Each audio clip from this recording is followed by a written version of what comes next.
je vis en ce moment dans un petit appartement dont je suis propriétaire. J'ai pas envie de dire je, mais plutôt nous. Mais vu que tu me connais et que c'est sur ma chaîne, je vais dire je. Nous, c'est que j'inclus Monsieur Pim. C'est pas la première fois que je suis propriétaire. J'ai déjà été propriétaire 3 fois. Et parce que j'ai tellement de choses à dire sur ce sujet, je ne sais pas comment est-ce que la vidéo s'y va aller.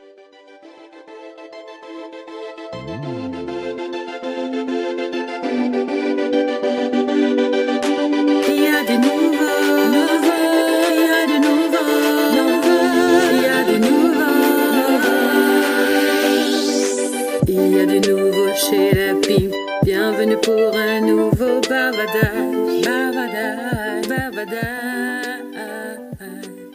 Si je commence à parler des pourtours, des contours, des avantages, des inconvénients, des bons, des mauvais points sur l'immobilier ici en Allemagne, la vidéo ne va jamais finir.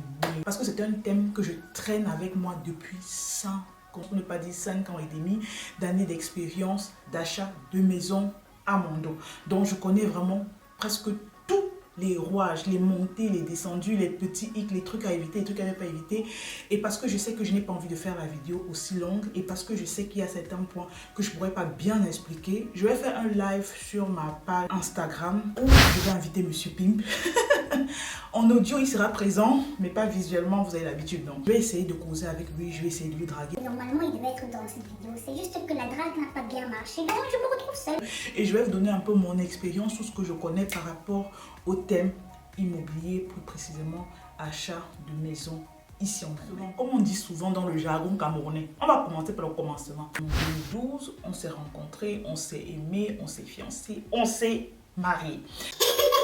Avant de le rencontrer, j'étais étudiante, je vivais en location et je dois vous dire que l'idée d'être propriétaire d'un immobilier ne me passait même pas dans la tête déjà parce que de un, financièrement, ça n'allait pas. Le peu d'argent que je pouvais avoir avec les petits jobs que j'avais, c'était d'aider les parents au pays de un et de deux, payer mon loyer et payer tout ce qui va avec. Donc l'idée d'investir dans un immobilier était loin. En rencontrant Monsieur Pim, on a décidé d'aménager ensemble. La personne qui vient avec cette idée de quitter de maison de location à être propriétaire, c'est mon beau-père. Vu que c'est un as dans le domaine, il nous avait dit pensez vraiment à investir pour un immobilier qui va vous appartenir. Parce que le fait de toujours payer le loyer chaque jour, chaque mois, c'est l'argent qu'on jette pas à la fenêtre. Et c'est là où mon mari et moi on a dit this man, he's smart, he's really smart. À partir de cet instant, on n'a pas décidé sur le coup d'acheter la maison. La période où je me suis mariée avec Monsieur Pim, Dieu merci, je venais de finir avec mon master, j'entrais déjà dans le monde du travail, j'envoyais un peu mes dossiers de part et d'autres. Et Monsieur Pim, Dieu merci, il travaillait déjà. Lorsque mon beau-père est venu donc avec cette idée d'acheter la maison, c'est vrai qu'avec le salaire de Monsieur Pim, on pouvait se prendre un appartement, sachant qu'on n'avait aucune charge que nos 2 bouches à nourrir. Donc pour nous, c'était facile. Mais alors, point crucial, on vivait au sud de l'Allemagne. Et au sud de l'Allemagne, pour être propriétaire, c'est dur et c'est tellement cher. Il fallait qu'on trouve quelque chose dans les environs d'où Monsieur Pim travaille, parce que tu ne vas pas quand même aller acheter une maison à 2 heures de ton travail, c'est te tuer carrément. Et on cherchait également les maisons qui sont retirées dans les banlieues, parce que moi déjà, je suis une fan de la campagne. En Allemagne, je ne sais pas comment ça se passe en France ou encore en Belgique, je vis en Allemagne et je parle seulement du système allemand. Il y a ce qu'on appelle les villes, il y a ce qu'on appelle les villages et au milieu, il y a ce qu'on appelle les villes-villages. Qu'est-ce qu'on appelle ville-village? La ville-village est, contrairement au village et contrairement à la ville, moins bruyante, moins isolée et avec un petit nombre de populations. Vous voyez, vous retrouvez un petit air de ville, un petit air de village, mais tu vois, modéré, c'est pas trop bruyant, c'est pas trop calme, c'est pas trop peuplé, ce n'est pas vide, c'est toujours dans le juste milieu. Faites bien attention, les villes-villages ont ce qu'on appelle les Kfz. Ça veut dire que vous avez la possibilité dans une ville-village d'aller enregistrer votre voiture parce qu'il y a j'oublie le nom en ce moment, voilà pourquoi je dis si Monsieur Pim était là, il allait vraiment m'aider. Donc, dans les villes-villages, il y a cette administration qui vous permet d'enregistrer votre voiture, alors que lorsque vous vivez dans un village, vous devez aller dans une ville-village pour le faire. Voilà la caractéristique un peu de la ville-village, entre guillemets. Vous n'allez pas vous attendre dans une ville-village à voir les magasins comme les Zara, comme les Mango ou TK Maxx. Non, ça c'est pas des villes-villages. Là, ce sont déjà des villes. Comme ici, nous, on vit dans une ville-village et à côté, il y a Hanovre, centre-ville, avec plein de grands magasins. Il y a des parcelles de terrain au sud de l'Allemagne qui ne sont données qu'aux autochtones. Donc toi déjà, tu n'es même pas d'abord blanche, tu es noire et puis tu veux un terrain là-bas au sud, c'est tellement, mais tellement difficile. Surtout pour nous qui voulions quelque chose de rapproché. Et aussi, il y avait plein de collègues à mon mari qui nous recommandaient d'aller dans le nord de l'Allemagne si on avait l'intention de s'acheter une maison. Dieu merci, pendant ce temps, moi aussi, j'ai eu à trouver le travail et j'ai travaillé dans une firme automobile dans le sud de l'Allemagne, également comme M. Pim pendant un an. Donc j'ai eu le temps de faire beaucoup d'économies que j'ai mis de côté. Dans ce moment, toute notre famille était au nord. Ma soeur jumelle était au nord, ma grande soeur était au nord, tous les frères de mon mari étaient au nord. Donc on s'est dit, on va se rapprocher un peu plus de la famille et on va arriver là-bas une fois chercher un immobilier. Et c'est ce qui s'est fait. Ça veut dire que avant même de quitter le sud, on avait déjà trouvé un immobilier là-bas au nord. Dieu merci. Et la famille a permis qu'on puisse trouver. Ceci dit, lorsqu'il fallait chercher sur les sites comme eBay Kleinanzeigen. Je crois que je vais faire une vidéo un peu plus détaillée sur chaque point de l'immobilier que j'ai en tête. Et cette vidéo servira juste de base pour toutes celles qui aimeraient bien savoir d'une manière générale comment s'y prendre. Lorsqu'il faut chercher un immobilier, il y a beaucoup, mais beaucoup de petits points qu'on doit prendre en compte. Lorsque vous êtes prêt financièrement, moralement, psychiquement à chercher un immobilier, parce que oui, il faut être prêt, on ne se lève pas comme ça, on dit Je me suis levée aujourd'hui d'un bon pied, il faut que j'achète la maison.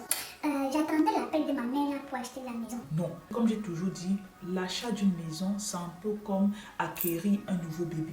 C'est un investissement, c'est de l'effort, c'est de l'amour, c'est de l'entretien, c'est du temps qu'on investit dans cette maison. On n'achète pas la maison et on balance ça de côté, on se dit, ah, on va regarder, si après 2 jours on peut regarder, c'est bien, si après une semaine, non.